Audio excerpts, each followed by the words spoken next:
ప్రభు అయిన యేసుక్రీస్తు నామంలో మీకు సమాధానం కలుగును గాక. షలోం. ఈ ఉదయకాల సమయంలో ప్రాముఖ్యమైన మాట జ్ఞాపకం చేస్తున్నాను. ఈ దినాల్లో ప్రజలు ఎంత భయపడుతూ ఉన్నారు అంటే, ఓ చిన్న అనారోగ్య సమస్య వచ్చినా కూడా నేను ఇక బ్రతకనేమో, నేను చనిపోతానేమో, నాకేదో జరిగిపోతుంది అనేటటువంటి ఆందోళన ప్రతి ఒక్కరిలో కనిపిస్తాం. అయితే వాక్యం అంటది, మన ప్రతి వెంట్రుక కూడా దేవుడు లెక్కించి ఉన్నాయి.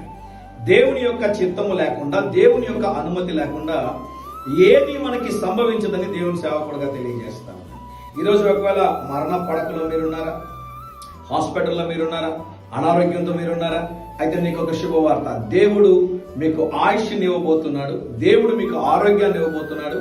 దేవుడు మీకు స్వస్థతను కలుగజేయబోతున్నాడు. కారణం ఏంటి అంటే, ఆయన పొందిన దెబ్బల చేత మనకి స్వస్థత, ఆయన పొందిన గాయముల చేత మనకు స్వస్థత గనక ఎప్పుడైతే మీరు ఈ రీతిగా ప్రార్థన చేస్తారో, ప్రభువా నీ సిలువ రక్తము చేత నన్ను కడగండి, నన్ను పరిశుద్ధపరచండి, నాకు ఆయుష్ని ఇవ్వండి, నాకు ఆరోగ్యాన్ని ఇవ్వండి, నీ నామాన్ని ఘనపరుస్తాను ప్రభువా, నీకు మహిమకరంగా బ్రతుకుతాను ప్రభువా, నాకు ఆరోగ్యాన్ని ఇవ్వండి ప్రభు అని మీరు అడగగలిగితే దేవుడు తప్పకుండా మీకు అనుగ్రహిస్తాడు. ఈ ఉదయకాల సమయంలో దేవుడు మీకు ఇస్తున్న శ్రేష్టమైన వాగ్దానము యెషయా గ్రంథము 38వ అధ్యాయము 16వ వచనము.